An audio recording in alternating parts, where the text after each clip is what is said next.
Hi, my name is Sarah Bielman, and today I'll be talking to you about the past, present, and future of Devereux Slough.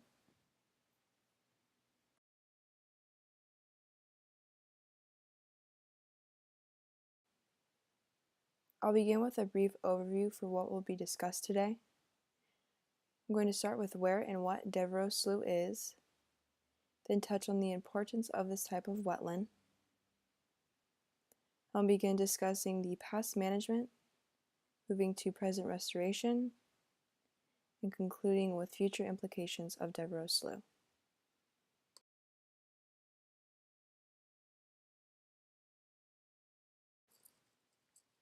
Where and what is Devereux Slough? Devereux Slough is located in Goleta, California, which is west of Isla Vista and on the west campus of UC Santa Barbara. Most of the land is a part of the Coal Oil Point Natural Reserve. For those of you who have been to Isla Vista, this is near Sands Beach and can also be seen in the bottom left-hand corner of the map on the slide. Devereux Slough makes up 70 acres of lagoon and marsh or estuarine habitat. These classifications will become more obvious after I explain the lagoon's hydrology. The National Oceanic and Atmospheric Administration, or NOAA, defines a slough as a swamp or shallow lake system, usually acting as a backwater to a larger body of water. In this case, the lagoon is acting as a backwater to the Pacific Ocean. Devereux Slough's watershed is 2,000 acres and reaches an elevation of 500 feet and is highly urbanized. The main water sources for the lagoon are the Pacific Ocean and two freshwater creeks, including Phelps Creek and Devereux Creek, creating a mix of fresh and saline water chemistry. The hydro period is intermittently tidal. A beach sand berm forms at the mouth of the slough in the dry months of the summer. This berm can be overtopped by ocean waves during high tide and large storm events. The berm can reach a height of 9 to 10 feet in the summer. As I mentioned earlier, the lagoon is classified as estuarine in the U.S. system because it is semi-enclosed by land and has partial open access to ocean and creeks. This lagoon also classifies as marsh because it is almost constantly water saturated and has high accumulation of organic matter and nutrients. This leads to vegetation composed of halophytes, or plants that can complete their life cycle in a medium salt concentration. Such species can include pickleweed, saltgrass, frankinia, and rushes, all of which have adaptations to high salt concentrations. Water levels across the slough in the summer can range from 1 to 6 feet, but in the winter and spring can reach up to 8 feet depending on rains and breaching patterns.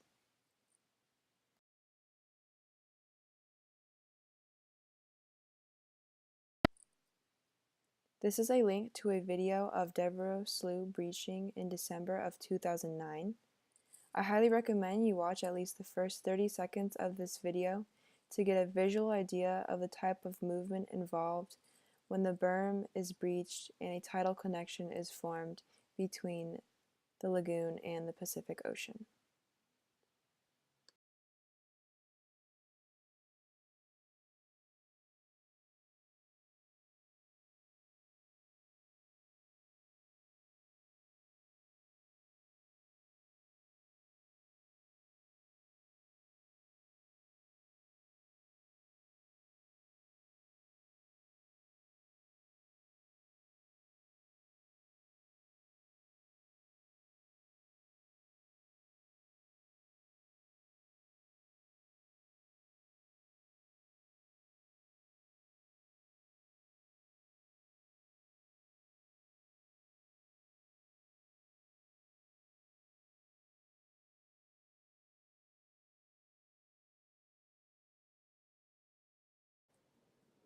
Devereux Slough has processes in all four categories of ecosystem services, which are provisioning, regulating, cultural, and supporting. Devereux Slough provides habitat, feeding, and breeding grounds for several waterfowl, aquatic, and insect species. The slough also serves as a location for high biodiversity. The slough regulates natural hazards such as storm and flood protection, and also acts as a water purification system. As I had mentioned earlier, the slough's watershed is highly urbanized. So the slough can filter out these toxic chemicals and pollutants before they reach the ocean.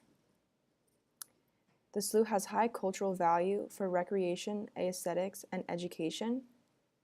The university, as well as the nearby Isla Vista Elementary School, uses the slough's land as examples for natural beneficial processes.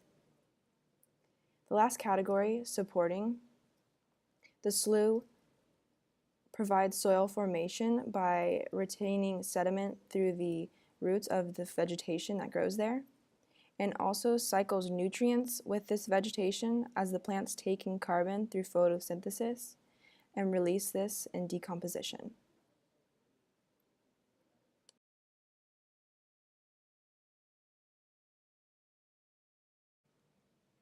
This brings us to the past management of Devereux Slough. In the 1780s, Europeans eliminated Chumash prescribed burning practices and began more intensive agricultural use of the land for grazing cattle, dry farming, and planting fruit trees. In 1919, a family company called Campbell Estate Construction developed the land for a family ranch of livestock and for urban development. The mid-1960s marks the highest degradation of the wetland. The upper arms of Devereux Slough were filled in to create Ocean Meadows Golf Course and for urban development. These actions degraded the wetland by causing erosion and sedimentation and facilitated rapid invasion of non-native plants. The filled-in wetland for the golf course resulted in regular localized flooding. In 1970, Devereux Slough became part of the Coal Oil Point Natural Reserve. And in 2013, the golf course land was officially donated to UC Santa Barbara for eventual restoration. Most recently, in 2017, after several years of grant writing, community meetings, design and planning work, the project came to fruition and about 350,000 cubic yards of fill were removed from the historic upper arms of Devereux Slough.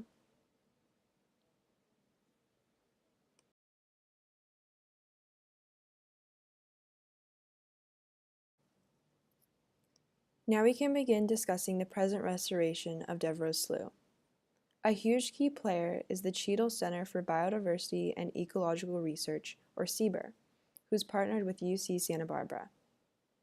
Their project, the North Campus Open Space, or NCOS Restoration Project, includes 80 acres of land which encompass the upper arms of Devereux Slough.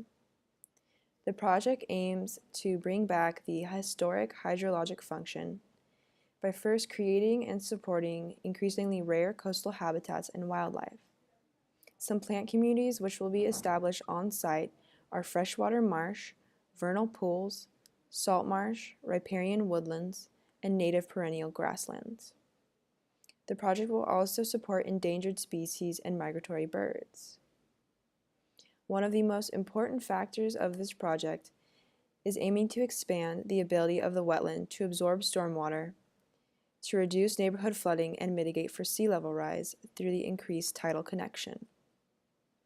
The slough also aims to recharge the aquifer and have high public access, including safe routes to the nearby schools.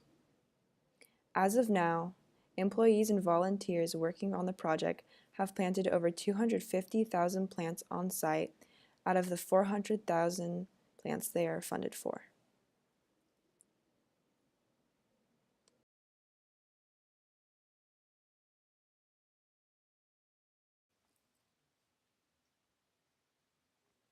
Future implications of Devereux Slough are maintenance as habitat sanctuaries and mitigation for sea level rise. I have listed on the slide some species that have already been seen on site, such as the burrowing owl, white-tailed kite, western pond turtle, and snowy plover. In addition, egrets, raptors, snakes like the gopher and California king, Canada geese, killdeer, and insects like dragonflies and native bees will visit this site and become reliant for habitat, feeding, and/or breeding grounds. Mitigation for sea level rise relates to flood protection and stormwater retention, which becomes increasingly relevant with climate change and global warming increasing the amount of flowing water. Recent rains have proven the prediction models for the increased flood control of the slough as successful by doubling the water holding capacity.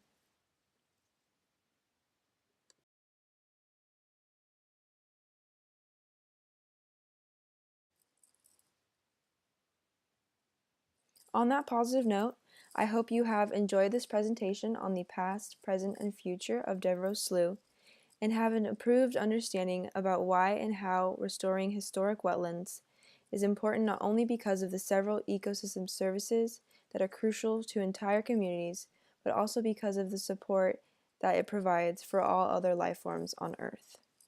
Thank you.